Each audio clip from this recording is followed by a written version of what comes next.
On va essayer de répondre à toutes vos questions. Il n'y a pas de questions taboues. On va répondre à mesure du possible.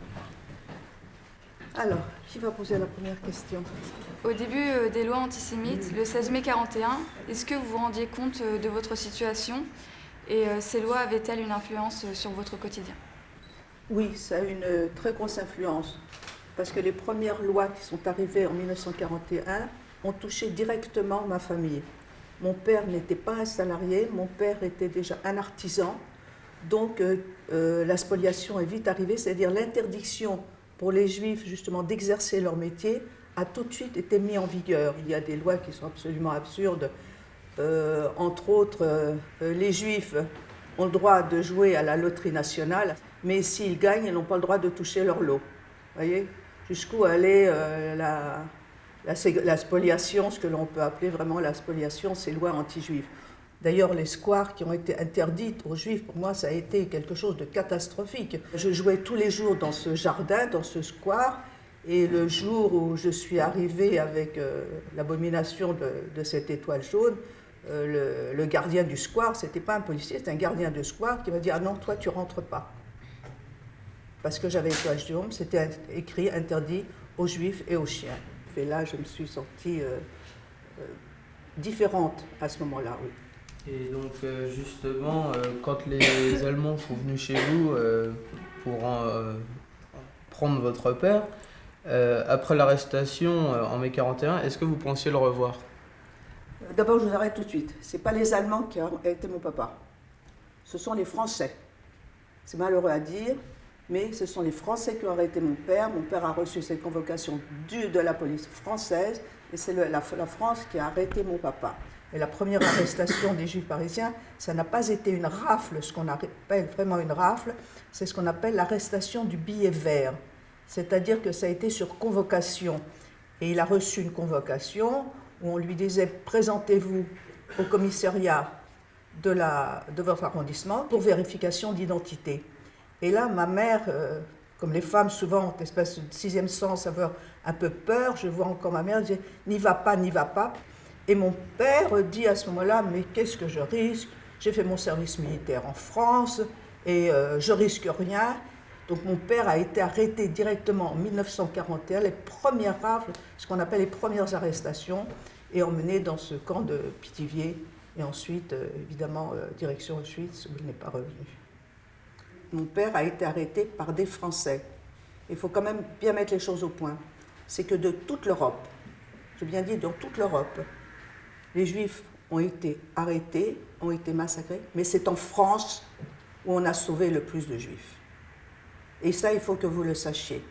C'est une gloire pour la France, c'est un honneur pour la France. Alors, venons-en au 15 et 16 juillet 1942 et à la rafle du Veldiv. Qu'est-ce que vous pouvez nous raconter Ah, la rafle du Veldiv. C'était une abomination. Donc, le 16 juillet 1942, oh oui, je m'en souviens très bien.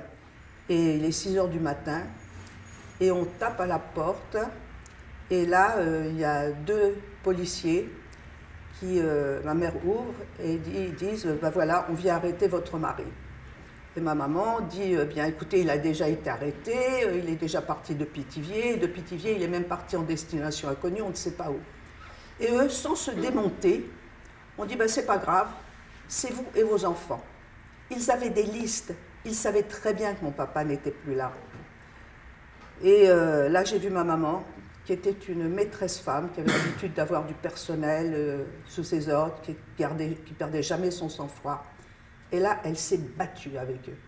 Elle a pris tous les meubles, tout ce qu'elle a trouvé, de bibelots et tout, elle leur a lancé à la figure. Bon, évidemment, ça ne servait strictement à rien. On nous a emmenés comme des malpropres, comme des criminels. On a dit à ma maman, préparez des affaires et de la nourriture pour plusieurs jours. Et on est arrivé dans ce stade, donc il y avait cette atmosphère glauque qui était là. Et il y avait des gros projecteurs avec des micros. Et on nous a déversés dedans. Ils ont vidé les hôpitaux, ils ont vidé les hospices. Il y avait des femmes qui accouchaient. Ça a été l'horreur totale. Vous ne pouvez pas imaginer, c'est l'odeur qu'il y avait qui est intraduisible. Donc on est resté quelques jours. Combien de jours? Pour moi, ça m'a paru une éternité. Je ne peux même pas vous dire combien de jours ça a été. Et ils appelaient des gens, ils ont fait des listes. Et jusqu'à un jour, on a entendu notre nom. Et on nous a descendus, les autobus. Et là, direction la gare d'Austerlitz. Et je vois ces wagons à bestiaux avec ces planches pour monter, où il y a écrit pour les chevaux, mais ce n'est pas fait pour des adultes, ce n'est pas fait pour des enfants, ce n'est pas fait pour des bébés, ni des vieillards, ni des malades. Après, on est monté dans les wagons, on nous a entassés, on a été serrés, et là, ça a été la même chose. Vous savez, ces wagons, en haut, il y a des petits soupirails, vous savez, avec 2 grilles de chaque côté. Ben, c'est à la hauteur des naseaux des chevaux. Ce n'est pas fait pour les enfants, ni pour les petits pour respirer. Puis il fait lourd, il fait chaud, puis on est serré dedans, je ne sais pas combien on était, puis on ne peut pas se tenir. Et là, j'entends maman qui crie et qui crie. Prenez un enfant dans les bras, faites-le respirer à tour de rôle. Et je me souviens avoir été soulevée plusieurs fois, tournée dans ce wagon, qu'on était serré comme tout, mais pour pouvoir respirer. Voilà comment était ma mère. Ma mère a été une mère courage. Elle a fait autre chose aussi. Elle décide, avec son courage, d'envoyer un petit mot à des voisins non juifs que l'on connaissait, en leur disant, voilà, on a certainement été arrêtés arbitrairement, faites quelque chose. Bon, elle écrit ce petit mot, je la vois, elle l'écrit sur le dos. Elle le roule comme une cigarette, vous savez, dessus. Elle prend de l'argent dans sa poche, un billet, elle l'enveloppe par-dessus, elle me tire des cheveux, j'avais les cheveux longs, elle entoure entre le billet avec le billet et le petit mot, et elle le jette sur la voie ferrée.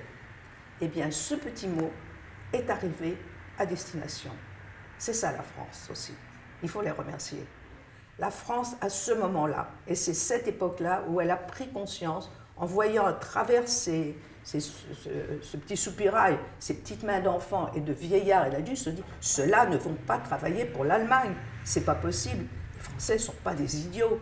Et là, se sont mobilisés. Dans le camp, de quoi les gens parlaient-ils? Comment imaginaient-ils leur avenir? Quand on est arrivé dans le camp, les gens ont commencé à comprendre très vite.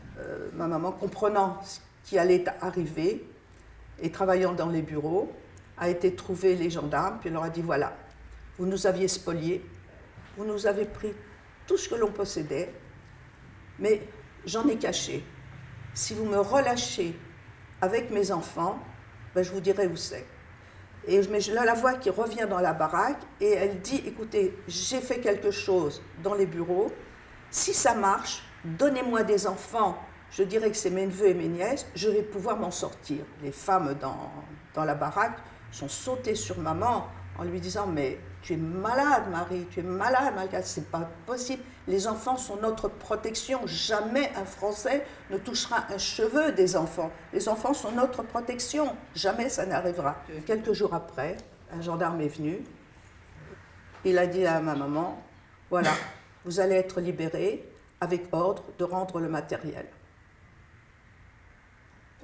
On nous emmène à la gare de Bonne-la-Rolande, par là où on était arrivé, en wagon à bestiaux, mais là, le grand miracle, plein de miracles. Pas de wagon à bestiaux, pas de gendarmes, un wagon, tout ce qu'il y a de normal. Et le train démarre, il va très lentement. Et là, ma mère a une idée lumineuse, elle dit, voilà, le train va ralentir, vous allez vous laisser glisser, vous vous accrocherez sur ces espèces de gros tampons qui sont énormes, comme ça, vous laissez glisser sous le train, vous vous accrochez dessus quand le train va ralentir, et quand il va redémarrer, vous laissez glisser entre les rails, et je vous récupérerai. Peur comme j'ai eu, tétanisée. Mais maman dit qu'il faut le faire, et je le fais. Et elle nous a récupérés comme ça. On est rentré à pied à Paris. Évidemment, il n'y avait pas de matériel caché. Évidemment, on n'a pas récupéré nos papiers, mais évidemment, on a réussi à se cacher. Et à partir de là, ma maman s'est mise en relation avec des filières.